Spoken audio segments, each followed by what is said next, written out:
రక్షకుడును మన ప్రభునైన యేసుక్రీస్తు నామములో మీ అందరికీ హృదయపూర్వక వందనములు. ఈరోజు దేవుని వాగ్దానము ఇర్మియా గ్రంథము 22వ అధ్యాయము 16వ వచనము. అతడు దీనులకును దరిద్రులకును న్యాయము తీర్చుచు సుఖముగా బ్రతికెను.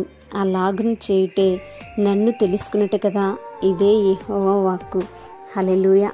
ఇక్కడ మనం చూస్తే మరి దావీదు కొరకు ఈ మాటలు రాయబడినట్టుగా మనము చూస్తూ ఉంటాం. వారి యొక్క సంతానం కొరకు, దావీదు యొక్క సంతానంలో అనేక మంది రాజులు ఉన్నారు కదా. మరి ఆ రాజుల్లో మరి యోషియా కూడా ఒకడు అనేటువంటి విషయము మనకు తెలుసు కదా.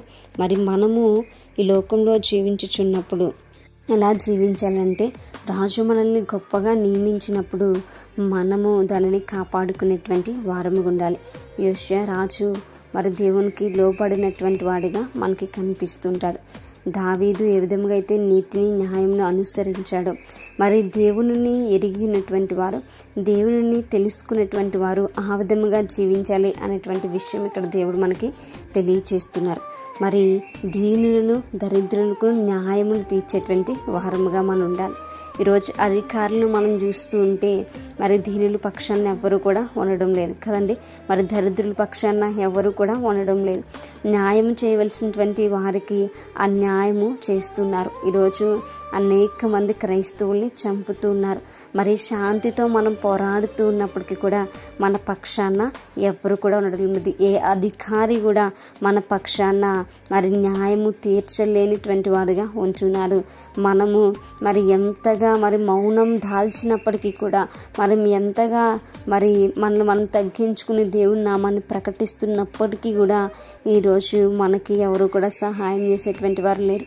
మన పక్షాన న్యాయం తీర్చేటువంటి వారు ఎవరు కూడా లేరు. అయితే దేవుడే మన పక్షాన న్యాయం తీర్చేటువంటి వాడు. మరి మనము ఉన్నటువంటి స్థితి లాంటి స్థితి ఇంకా అనేక మంది కలిగి ఉన్నారు కదా. మరి తినడానికి ఆహారం లేనిటువంటి వారు ఉంటున్నారు.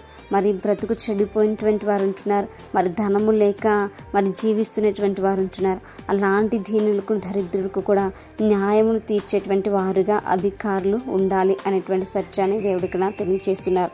ఒకవేళ అన్యాయం గనుక చేస్తే మరి వారు దేవుణ్ణి ఎరగనటువంటి వారు అనేటువంటి సత్యాన్ని ఇక్కడ మనకి తెలియచేస్తున్నారు. నిజమే కదా.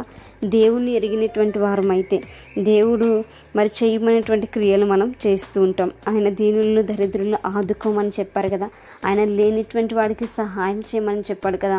బీదలకు సహాయం చేయమని సెలవిచ్చారు కదా. మరి అలా కనుక మనం చేస్తే సుఖముగా సంతోషంగా ఉంటాము అనేటువంటి విషయాన్ని తెలియచేస్తున్నారు. మరి నిజమే కదా. రాజు బీదలను ఆదరిస్తే మరి ఆ దేశం అంతా రాజు వెంట ఉంటుంది. మరి ఆ రాజుకి మరి నెమ్మది, శాంతి, సంతోషము కలుగుతుంది. కనుక మనము మరి మన జీవితాల్లో కూడా మనం సంతోషంగా ఉండాలి అంటే మనకు తగినటువంటి సాయము మనము మనకంటే పేదవారు, తక్కువ వారు ఎవరైనా ఉంటే వారికి చేసేటువంటి వారముగా మనం ఉండాలి. ఇవన్నీ కూడా దేవుని యొక్క మాటలు, ఆయన యొక్క ఆజ్ఞలు కనుక వాటిని మనం నెరవేర్చేటువంటి బిడ్డలుగా ఉందాం. అటువంటి కృప దేవుడు మనకు అనుగ్రహించునుగాక. ప్రార్థించుకుందాం. పరిశుద్ధుడా మీకు వందనాలు, గరుడా మీకు స్తోత్రాలు. నిజమే ప్రభా, నిన్ను ఎరిగి ఉన్నటువంటి వారు, నిన్ను తెలుసుకుని ఉన్నటువంటి వారు అయాన తండ్రి ఎన్నో గొప్ప కార్యాలు నాయన వారి జీవితంలో జరిగిస్తూ ఉంటారు. నిజమే. బీదలను ఆదుకునేటువంటి వారుగా, దరిద్రులను ఆదరించేటువంటి వారుగా, వారి పక్షాన న్యాయం తీర్చేటువంటి వారుగా ఉంటారు. కనుక మేము అటువంటి జీవితాలను అలవర్చుకోవడానికి సహాయం దయచేయండి. లేని వారికి సహాయం దయచేసి నీ న్యాయంను త్రిప్పివేయకుండానట్లు ఆయన తండ్రి నా ప్రభా న్యాయంను చేసేటువంటి బిడ్డలుగా మమ్మల్ని ఉంచమని ప్రభావం వేడుకుంటున్నాం. నీవే నా తండ్రి మా అందరినీ జ్ఞాపకం చేసుకుని కృపను మా అందరూ ఉంచమని ప్రభావం వేడుకుంటూ ప్రార్థన దయచేసి మీ పాదశాన్ని చేర్చుకోమని అతి పరిశుద్ధ నామాలు అతి ముఖ్యమైన నెమ్మగా బ్రతుకులాడి వేడుకొని పొందించిన మా ప్రేపర్లో గొప్ప మక్కన్న తండ్రి. అమ్మాయి praise the lord everyone. May God bless you all.